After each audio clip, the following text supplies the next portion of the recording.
Hi students, இன்னைக்கு நம்ம class 12th business mathsல integral calculus chapterல exercise 2.1ல sum பார்ப்போம் இந்த வீடியோல.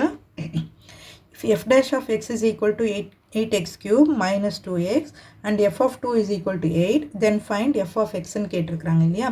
இப்போ f dash of x கொடுத்துட்டு நம்மள f of x கேட்டிருக்காங்கன்னா நம்ம வந்து integrate பண்ணணும். ஓகே, இப்போ integrate பண்ணோம்னா நமக்கு f of x கிடைக்கும். ஓகே, ஃபர்ஸ்ட் நம்ம f dash of x is equal to 8x cube minus 2x. So, இது integrate பண்ணோம்னா நமக்கு f of x கிடைக்கும் into dx. So, இது integrate பண்ணும்போது f of x. இப்போ 8x cube integrate பண்ண என்ன கிடைக்கும் நமக்கு 8x power 4 divided by 4 minus 2x square by 2 plus c. ஓகேவா, இப்போ இதை சிம்பிளிஃபை பண்ணோம்னா 2 இந்த 2 கேன்சல் ஆகிடும்.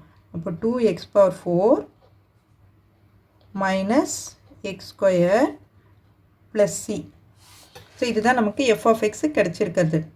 ஆனால் அகெயின் என்ன ஒன்று கொடுத்துருக்காங்கன்னா F of 2 is equal to 8ன்னு கொடுத்துருக்குறாங்க. Given F of 2 is equal to 8. So அப்போ F of 2 is equal to 8 ன்னு கொடுத்துருக்காங்க இல்லையா. அப்போ எக்ஸ்ன்னு இருக்கிற இடத்துலலாம் 2ன்னு போடுங்க. 2 into 2 power 4 minus 2 square plus c is equal to எவ்வளோ கொடுத்துருக்காங்க 8.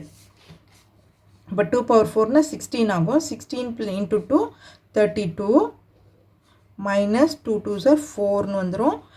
plus c is equal to 8. இப்போ 32 minus 4 28 plus c is equal to 8. C is equal to 8 minus 28. இப்போ c is equal to minus 20. So c ஓட value கண்டுபிடிச்சிட்டோம் நம்ம minus 20ன்னு. இப்போ f of xல அதை substitute பண்ணி f of x is equal to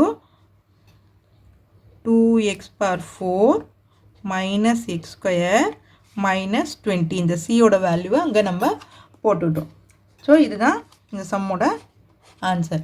இந்த video உங்களுக்கு யூஸ்ஃபுல்லாக இருந்ததுன்னா சப்ஸ்கிரைப் பண்ணுங்கள். மறக்காமல் உங்கள் ஃப்ரெண்ட்ஸோடவும் ஷேர் பண்ணிவிட்டு பாருங்கள் ஸ்டூடெண்ட்ஸ். தேங்க்யூ.